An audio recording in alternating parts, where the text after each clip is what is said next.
Sio sprint, ni marathon. Wewe utakimbia hapa, by the time umefika pale pumzi imeisha, lakini mzee amekanyanga polepole akuja kupitia ukiwa bado kwa barabara.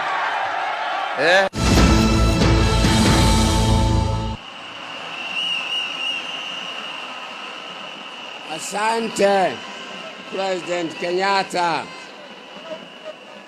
Now, fellow Kenyans, guided by our simple truth, may I request you to join me in categorically declaring Raila Tosha for president in 2022. Thank you all.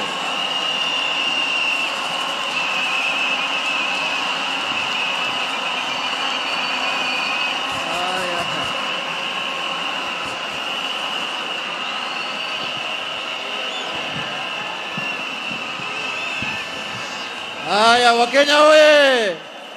Wakenya oye! Wakenya oye!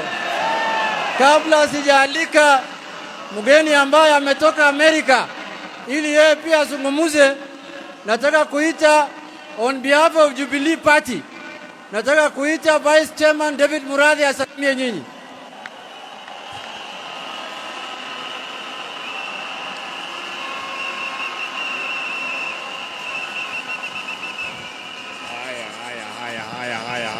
Haya. Mjana mko? Mimi leo nina furaha sana. Mimi ndio nilisema prepare for Raila Amolo Odinga to be the 5th president of the Republic of Kenya.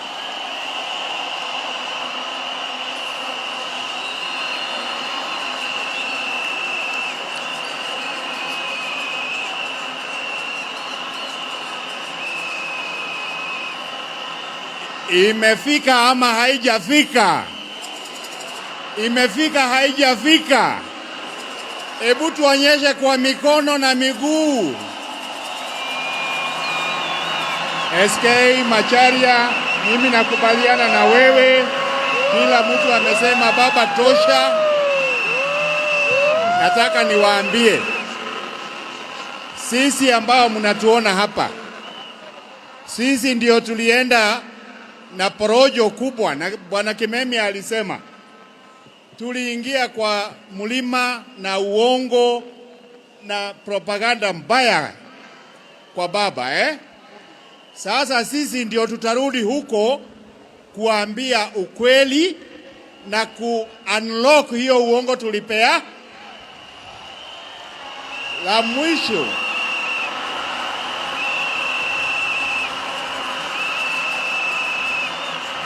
La mwisho, mujue ya kwamba, na ni mzuri Bwana Atwali ameambia Gideon, sisi hatuna shida na jamii yoyote Kenya, hata jamii ya Wakamba, ya Wakalenjin, ya Waluya. Shida yetu iko na huyo mtu mmoja anaitwa Alibaba. Mnajua Alibaba and the 40 thieves? Si mnajua Alibaba na waizi wangapi? Hawa tu ndio tuko na shida na hawa. Sisi tumeamua hakuna mambo ingine, kama sio sasa ni sasa hivi. Na Jacom, these young people, they want change. They want change that they can believe in. Na wanajua huyo mtu hawezi kuwaletea change. Hakuna mtu mwingine anaweza kuleta change Kenya. Change that we can believe in isipokuwa ni nani? Ni nani atatuletea hiyo change? Ni nani atatuletea hiyo change? Si ni baba? Bas, Haya, asante sana Chairman David Murathe. Chairman David. Wakenya oye! Sasa nataka tukaribishe mgeni wa baba ambaye amesafiri kutoka Marekani mpaka hapa ili akuja ahudhurie sherehe ya baba. Nataka mkaribishe Profesa Makau Mutua. Mpigie makofi Profesa Makau Mutua aje aongee na sisi. Profesa, karibu sana. Yeye anajua Kiingereza sana, hata anaweza ongea Kiingereza akitaka. Kiswahili sio lazima. Wakenya hamjambo. Hamjambo Wakenya wenzangu. I have come here as both a personal friend and a political soulmate of His Excellency Raila Amolo Odinga. And I've come here to remind you that today is December 10th, 2021. And we are here to open a new chapter in our country's history.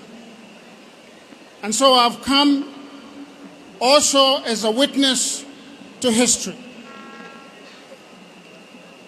When we want to go forward as a country, we must look at where we have come from. Okay, and when I look at where we come from, I can see that we have had some problems in this country that we have been unable to bring, to conquer those problems.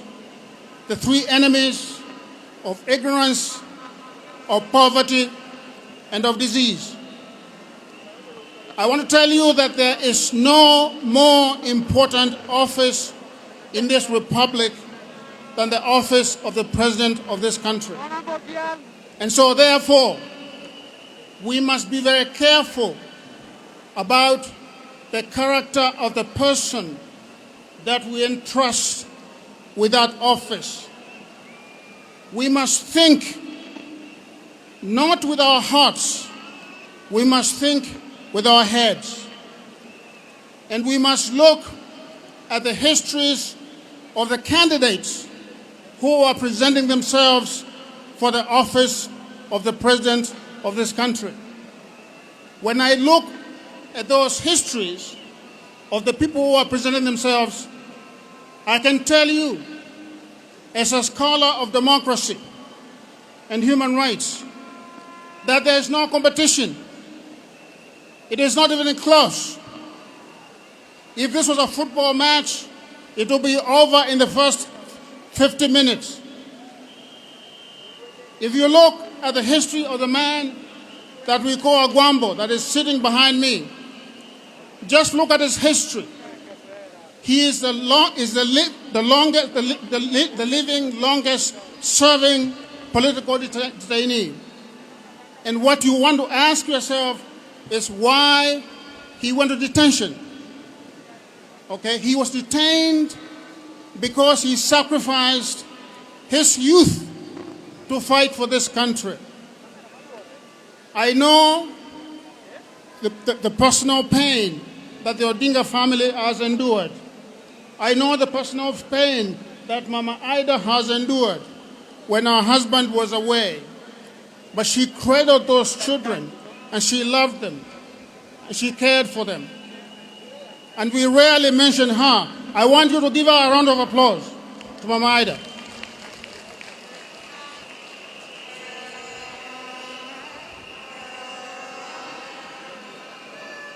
But many people who fight for freedom in their youth tend to become conservative in their old age. Mr. Odinga is different. Mr. Odinga has continued to sharpen his tools, to become more progressive. He believes in servant leadership. He listens, he consults, and then he moves forward.